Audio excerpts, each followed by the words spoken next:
Hey everyone! So, I won't beat around the bush here. Tens of millions of people have the Nintendo Switch, and I'm one of them that's kind of obsessed with it. And what comes with being obsessed is buying a ton of accessories! Like, I haven't bought so many accessories for a video game system since probably the Game Boy. And I went a little crazy, because the Switch, while it's amazing, has a few shortcomings that I guess a lot of third-party companies want to fix. So if you're in the market to buy a Nintendo Switch or you're looking to beef it up a little bit, I'm making kind of an ultimate buyer's guide for things that you might want to get along with your Nintendo Switch or to add on to your current collection. So let's get started. So I guess the first thing I should talk about is the memory on this thing. So out of the box, the Nintendo Switch comes with 32 gigs of internal storage.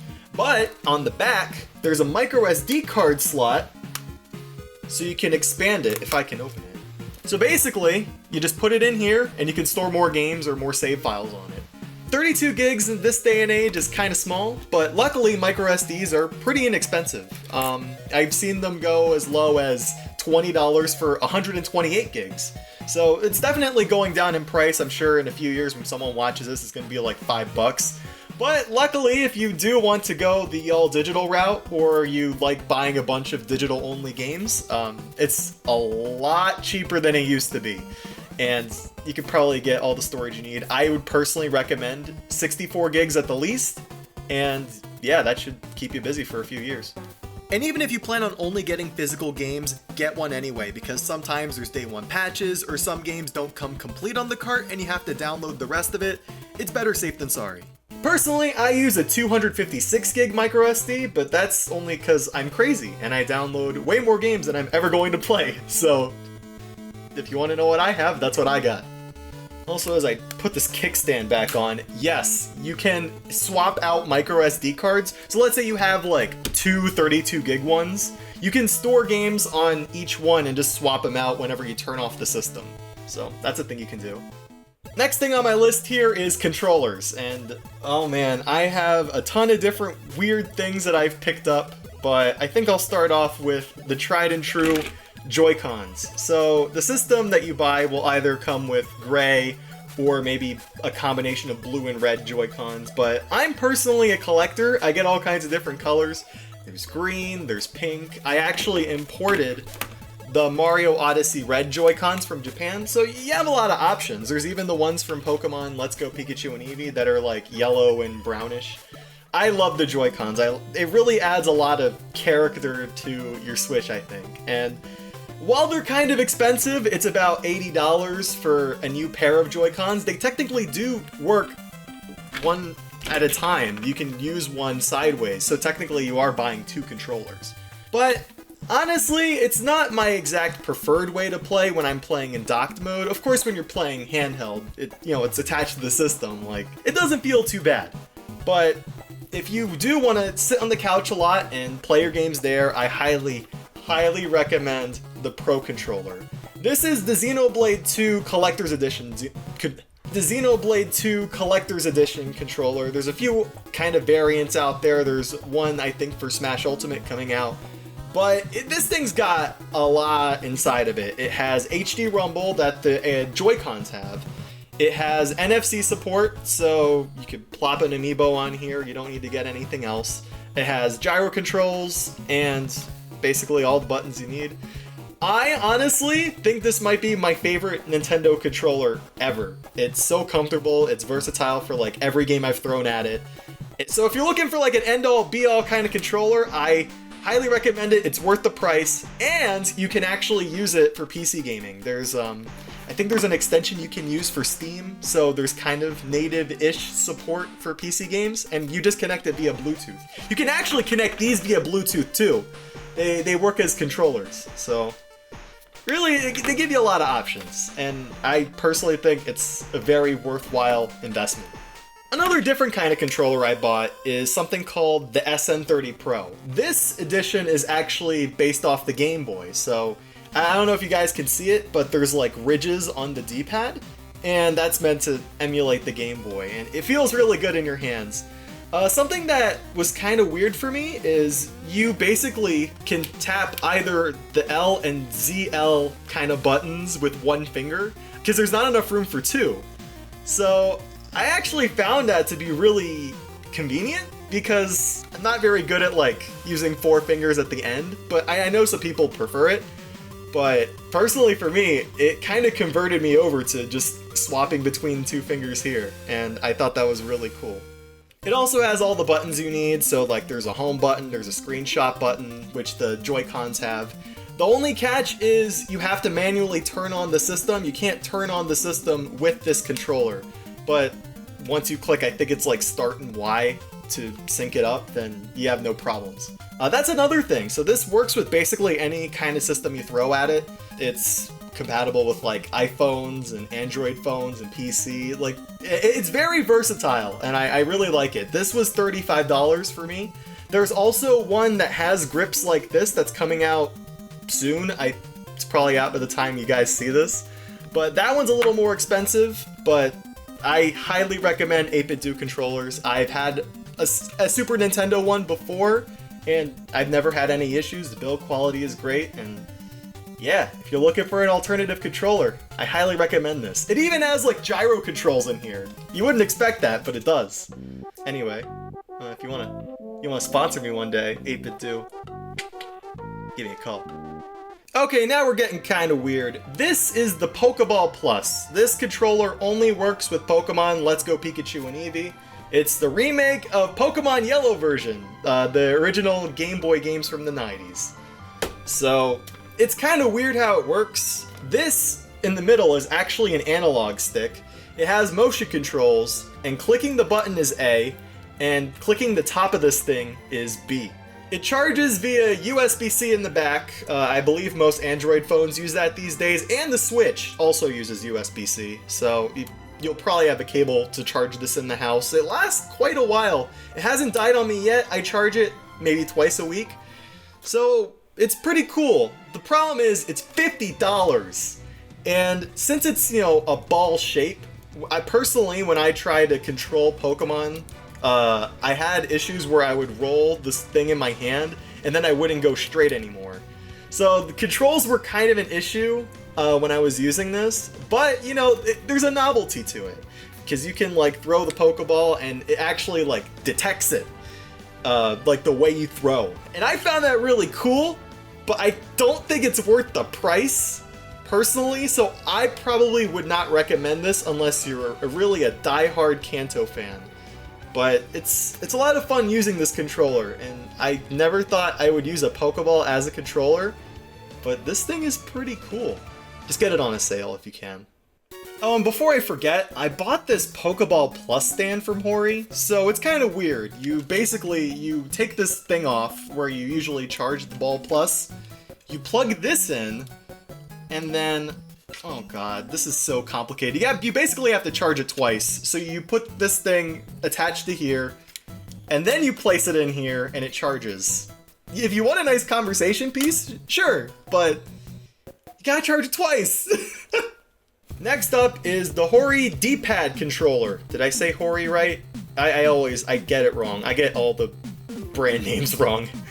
So this controller cost me about $30. I imported this color from Japan, but there's some US variants that have like Mario, and I think there's a Pikachu one. So the whole thing behind it is there's a D-pad on the Joy-Con, but it only works in handheld mode. There's no battery, there's no internals in this thing besides the button commands. So I can understand why that would be kind of a turnoff for some people, but personally, for platformers, this thing is awesome because usually the left Joy-Con has buttons because it's supposed to be meant to be versatile, so you can play it like this as a full controller and then have the 4 buttons, but because of that, there's no D-pad. So if you're playing anything that would require a lot more precision with it, like your controls, I highly recommend this, especially if you're a platformer fan. There's some other solutions like modding your Joy-Con and everything, but I've seen this as low as $25 in stores. I think it's worth it, but that's just me. Also, like, the buttons feel really good. The only thing that's kind of weird is some of the buttons are a little mushy. Like the minus button is mushy, and so is the capture button, but you're not really using those very much. And I never had issues actually pressing it, it's just a little weird. So if you're cool with that, then I think this might be the controller for you.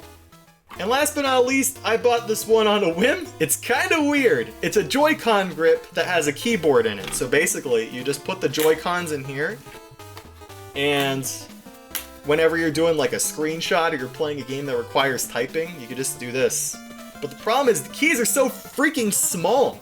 Like, I had issues just like pressing one button, and then sometimes the connectivity is kind of weird because you have to plug a USB cable in the dock.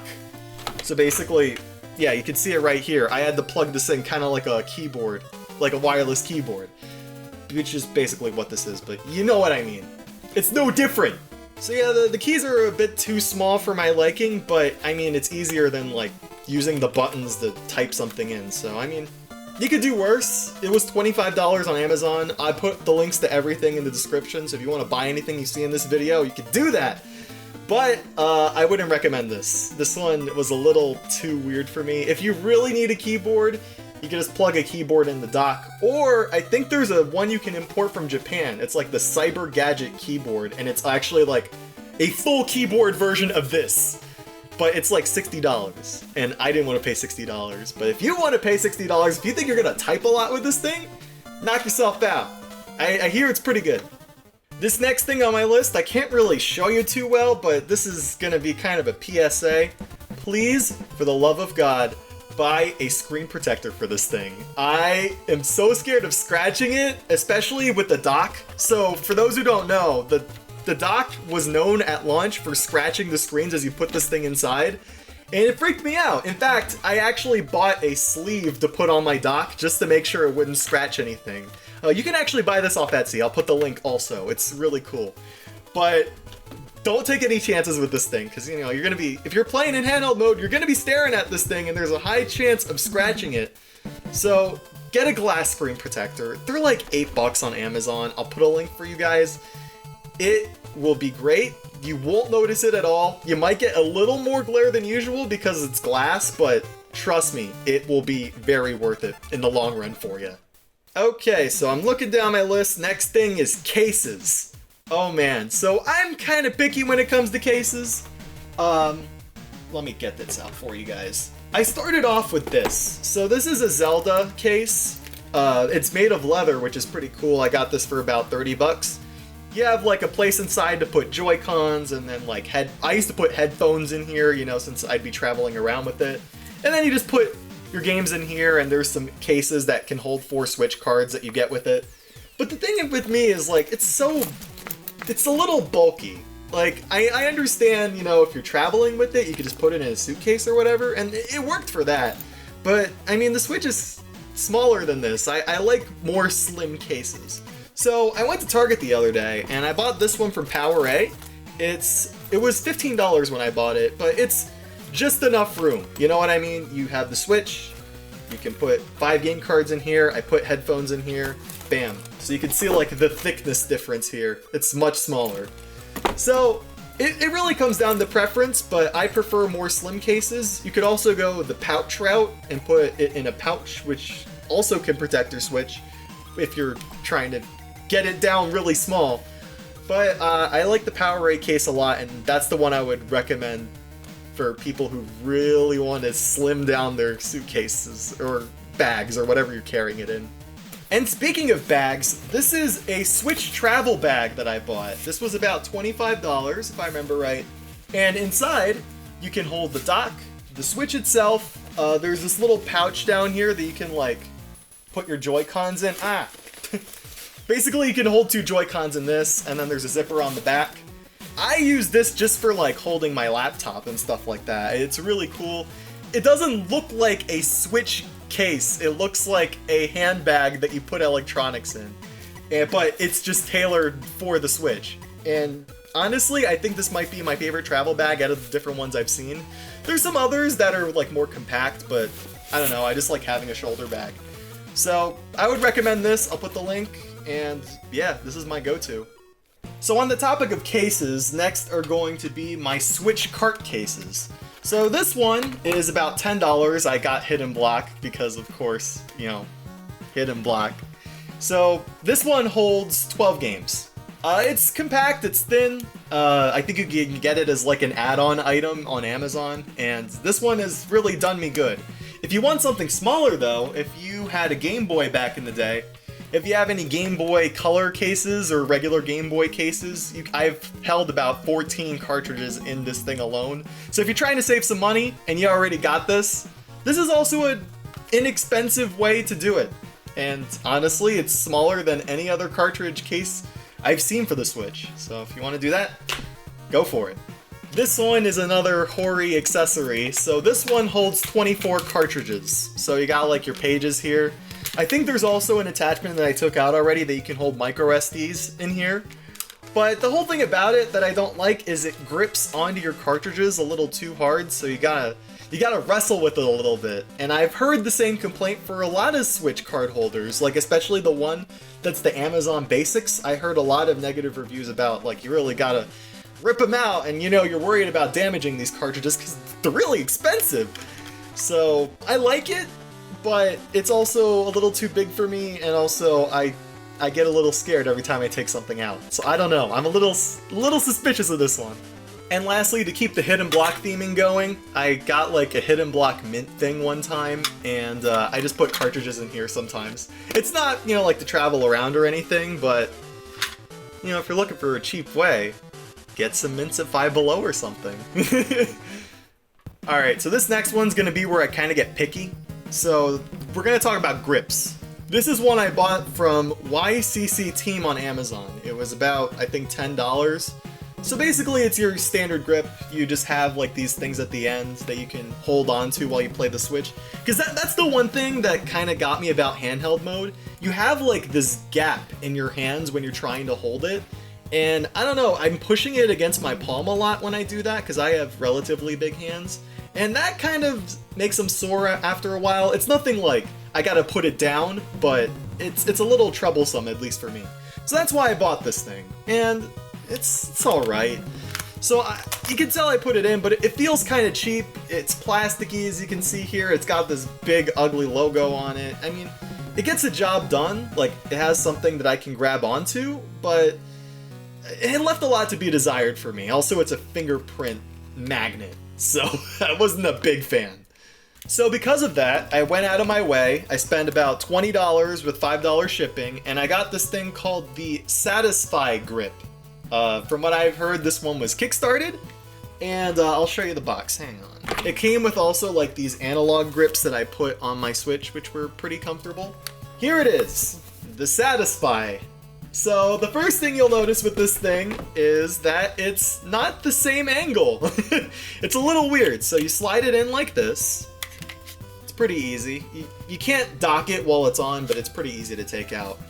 So yeah, this is at a lower angle than this, and from what I understand, the reasoning is that your stick is on the bottom here while it's on the top here, so it's for like angles. And honestly, I can't play handheld mode without this thing. Like, it is so comfortable. I wasn't expecting it at all. The build quality is great, and you can stand it upright because of these. It's fantastic. And on top of that, if you really want to go like the ultimate form of the Switch, let me get this thing real quick. This is the Switch charging stand. It's a $20 accessory. Basically, you put the Switch on top of here, and you can angle it at whatever angle you want.